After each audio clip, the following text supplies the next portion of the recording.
Você está no Psicanálise em Cena e a conversa de hoje é Crescer Dói. Eu sou Rosane Trápaga, psicanalista, e a maturidade não chega necessariamente com os anos, mas com a consciência de que se tem de passar do tempo e com o que fazemos das nossas experiências. Atualmente, cada vez mais pessoas estão descontentes com esse processo, envergonhando-se da própria idade, mantendo atitudes imaturas e relações superficiais. Uma vez perguntaram a Simone de Beauvoir qual era a sua definição de vida adulta. Ela respondeu: um adulto é uma criança inflada pela idade. Maravilhosa. Tantos anos depois, sua frase ainda ressoa. Eu tenho a sensação de viver uma sociedade de crianças infladas. Homens e mulheres com documentos de identidade e aparência, ainda que não gostem, denunciam que cruzaram há tempos a linha divisória da maioridade, mas se negam a aceitar esse acontecimento natural da vida e travam penosas batalhas para ocultar ou para dissimular esse momento importante e incrível de amadurecer, de envelhecer. Teimam em conservar atitudes infantis ou adolescentes. Expressam pensamentos surpreendentemente superficiais e simplórios. Se vinculam no plano da amizade, da paternidade e na maternidade, no esporte, no âmbito social, de forma imatura, carente de responsabilidade, de compromisso. A forma de consumir, os modismos, acabam se entregando aos fanatismos esportivos, muitas vezes, pseudo-espirituais, e se apegam, muitas vezes, fazem até temer, né, que tenham sido vítimas do vírus da regressão. São sujeitos regredidos. Falam com um vocabulário cada vez mais desnutridos, raso. Enchem a boca com louco, chato, tapado, irado, outras tantas gírias. Começam conversas com "e aí?", como se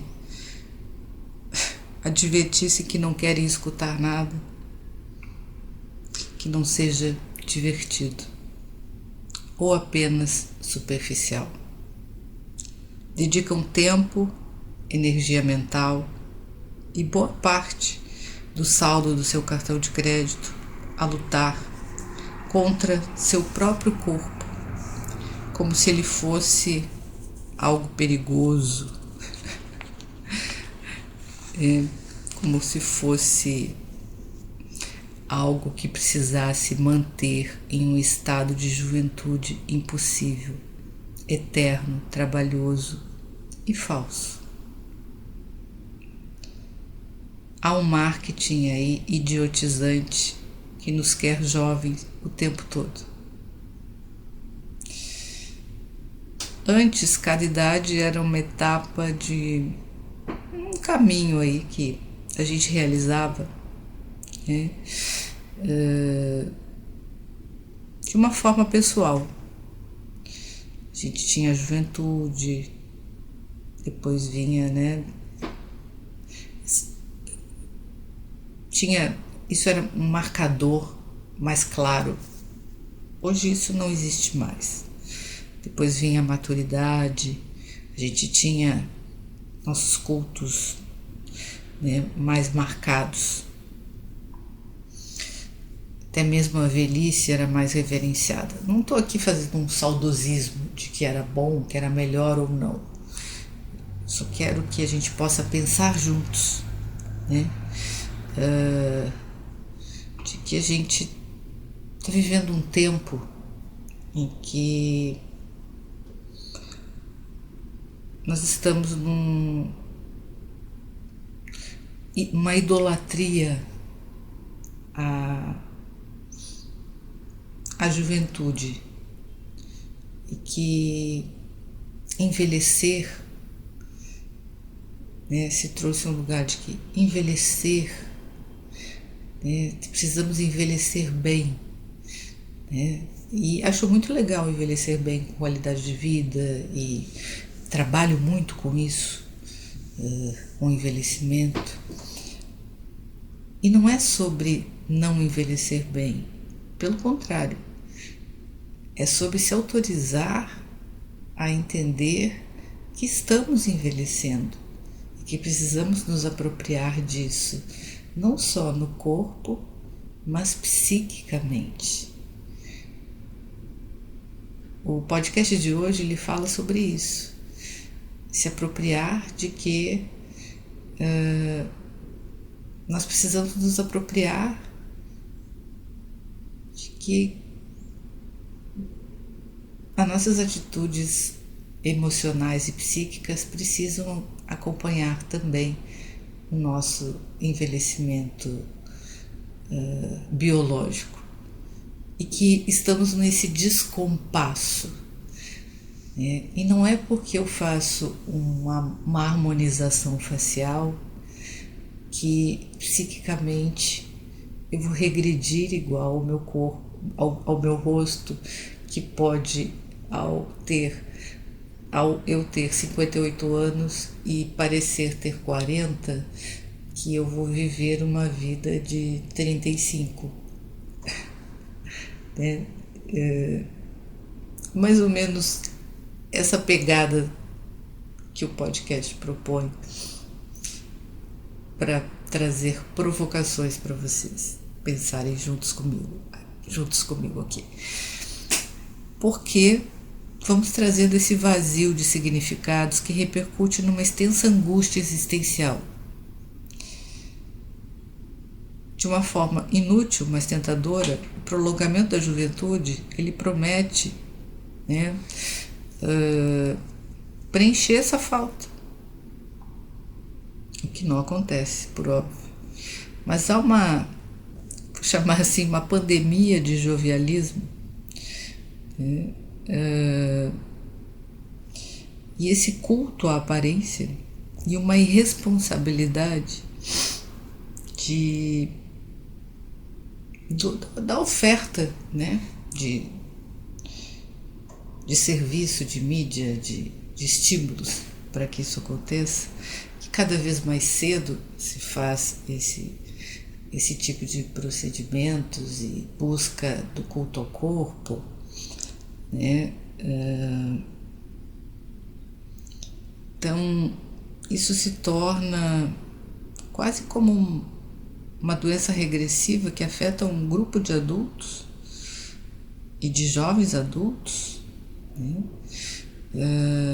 Que vai realizando um abandono afetivo, existencial, ético, que crescem as verdadeiras crianças e adolescentes dessa sociedade.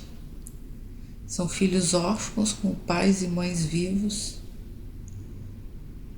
pais e mães que reduzem maciçamente suas funções ao coleguismo, são os amigos dos seus filhos, né, e a cumplicidade com os filhos, usando o mesmo estilo de roupas, frequentando os mesmos shows, falando os mesmos vocabulários.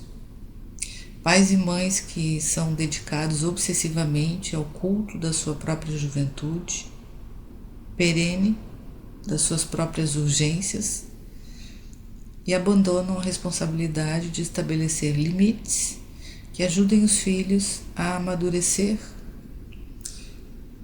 transmitir valores por meio de atitudes de ensinar, modelos significativos de orientar as prioridades existenciais, pais e mães que querem tarefas infantis e divertidas e que os outros, a escola, os avós, a internet, as telas, se encarreguem da difícil tarefa de educar, algo que exige compromisso e trabalho, muito trabalho, atenção, entrega.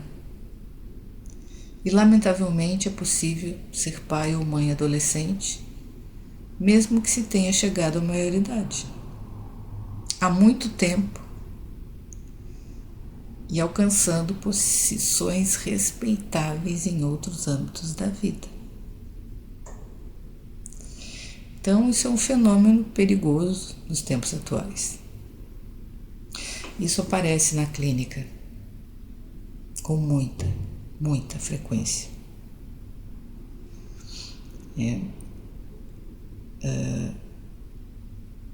A promoção do prazer sem limite, do individualismo e do poder infantil. Os pais que criam os filhos com cumplicidade sem impor limites, que se esforçam em ser tão ou mais jovens que os filhos e os transformam em pequenos tiranos, que mais tarde, quando adultos, terão um profundo desprezo pelo esforço. Querem ganhar dinheiro, mas sem que isso complique sua existência. Querem tudo, sem fazer absolutamente nada em contrapartida. A crise financeira mundial foi provocada por esse tipo de indivíduo que pensa só em si mesmo, em seus desejos e se esquece de toda a consideração altruísta. Estou exagerando aqui um pouquinho na crise financeira mundial, só para dar uma carga dramática, né? Mas no sentido de trazer que, sim, temos uma problemática aí, social, forte, né? Esse lugar de pensar em si mesmo, esse individualismo, e dane-se o outro.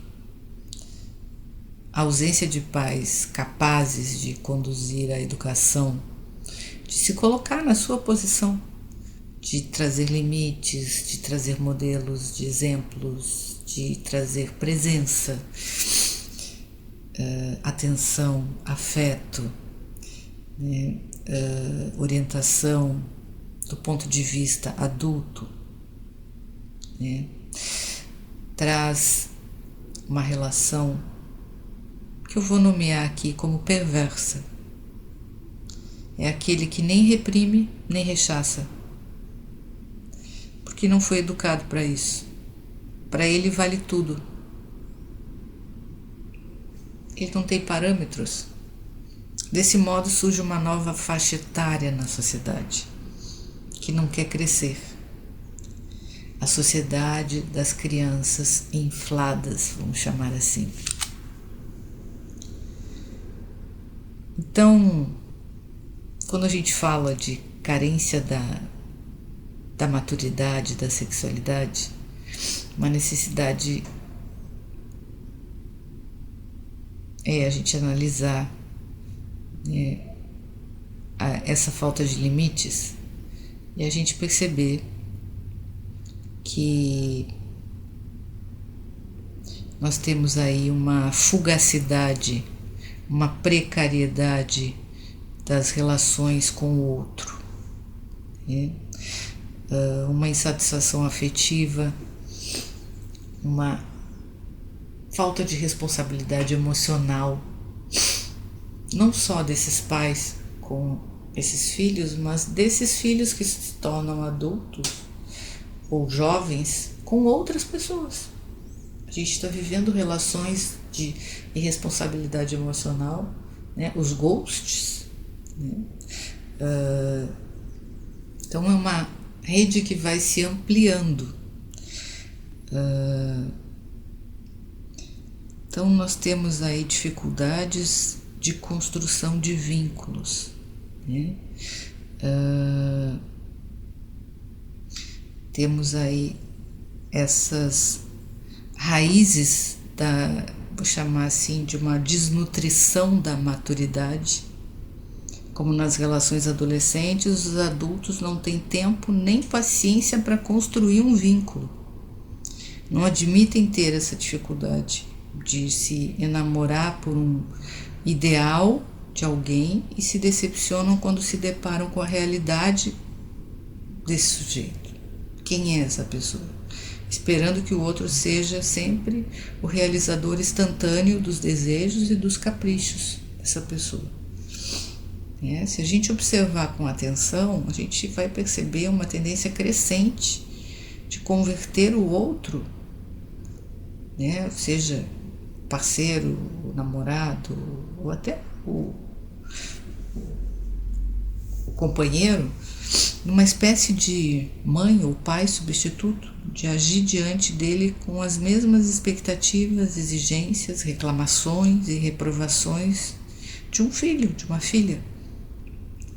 A confusão entre liberdade e ausência de limites é comum nas relações conjugais. Há frequentemente a negação do compromisso, sob a ideia de que ele afeta a autonomia. Na realidade, somente um adulto está em condições de levar adiante um relacionamento afetivo com responsabilidade, implicado consigo mesmo, e com a relação que se propõe a estabelecer com o outro, se encarregando desse compromisso que assume e se comprometendo com a sua parte, com a parte da sua escolha. A vida da comunidade, da sociedade, ela vai se empobrecendo. A sociedade sofre com os vínculos de cooperação e de empatia que vão se rompendo. Então, as normas não são respeitadas, a violação da lei aumenta, a ideia de tirar vantagem onde for possível, o outro é reduzido a uma mera sombra, é coisificado. Não há visões de compartilhamento, nem de projetos comuns. Vocês estão se identificando no mundo em que nós estamos vivendo? Os carros são dirigidos com trágica inconsequência adolescente. Os conflitos são resolvidos com violência física, emocional ou verbal. A lei do mais forte volta a vigorar.